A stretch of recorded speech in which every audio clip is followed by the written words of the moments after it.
Hey, it's Zero at ReviewZoneHD, and I'm bringing you guys a review for the PlayStation 3 version of 007 Legends. Now, the goal behind this title is to celebrate 50 years of the Bond movies, featuring 6 key movie scenarios behind every mission. The movies include Goldfinger, On Her Majesty's Secret Service, Moonraker, License to Kill, Die Another Day, and Skyfall is set to release as free downloadable content after the movie releases. And I have to confess, I'm a little bit disappointed, but I'm not disappointed with this game. I'm disappointed with the bad press that it's received this week. This is a good game with a couple flaws that were easy for myself to look past, as I had a lot of fun playing through this one. With all that said, let's go ahead and get into the review.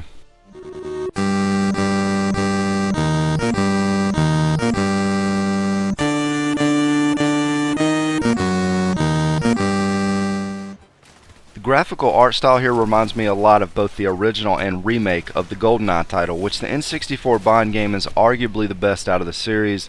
Outdoors, the game looks like a top-notch PlayStation 3 title, but a little less love was applied to the indoor settings, as the objects don't have that same level of refinement and detail. The map designs and feel closely capture what was seen in the GoldenEye titles, and overall I really enjoyed the way the game looks and the environments that were used. One major reviewer mentioned an issue with the frame rate, and after personally playing through the entire game, I don't recall one instance I saw the frame rate drop, so I'm not exactly sure what they were referring to with that.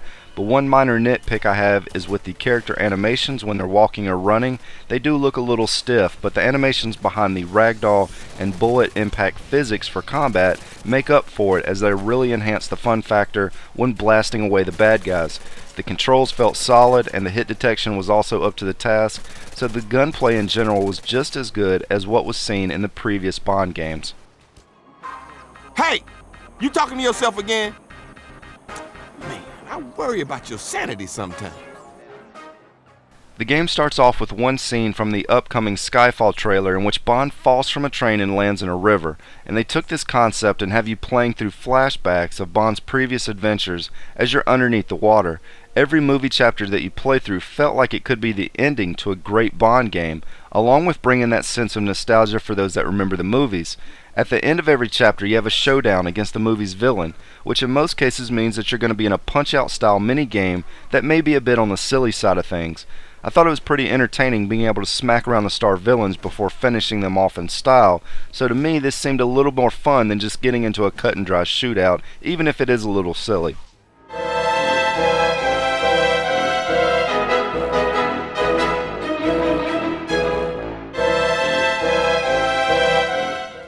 I've spent some time this week talking to 3 different friends that have been playing through this title, and to sum up what they've told me, all 3 have stated they really didn't have a lot of negatives to say about the game, and all 3 have been thoroughly enjoying playing it.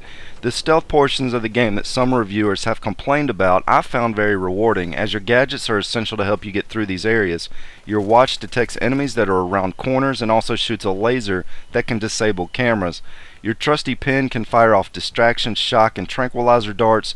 All the weapons can be upgraded by using your XP to purchase attachments, so having silenced weapons during the stealth sections helped as well.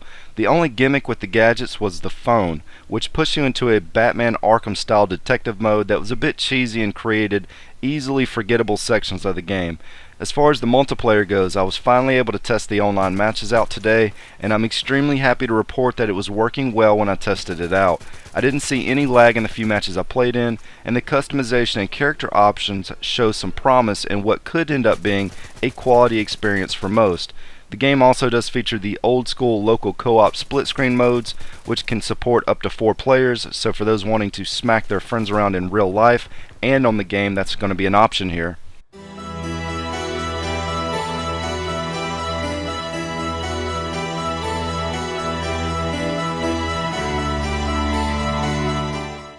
The one flaw this game carries that makes it look bad on paper is the single-player campaign length. You can play through the current campaign in 5 hours, with Skyfall releasing soon that could extend to around 6. but this game wasn't meant to be played just one time. It gives you several reasons to play through it multiple times, completing the XP weapon and gadget challenges, unlocking new attachments, tackling the harder difficulty settings, and trophies are going to keep you coming back for more. Once you finish off the campaign, there's a few challenge modes waiting for you, and of course you can move on to the online community and begin leveling up your character. Since the game just released, it's hard to predict what the online for it's going to look like a month or two down the road, but if they can keep the server stable, it does show a lot of promise. This is as close as I've come to playing a Bond title that resembled the elements that made the original GoldenEye so great, and I do think it's a better game than last year's Reloaded title. If you're interested in this game, I would definitely advise watching some more gameplay for it, maybe check out some online matches, and judge it from there. I think the good far outweighs the bad on this one, and it's going to be one title that I'm going to keep in my gaming collection and play through again when I get some free time. Anyways, this is Zero at ReviewZoneHD, and thanks for stopping by.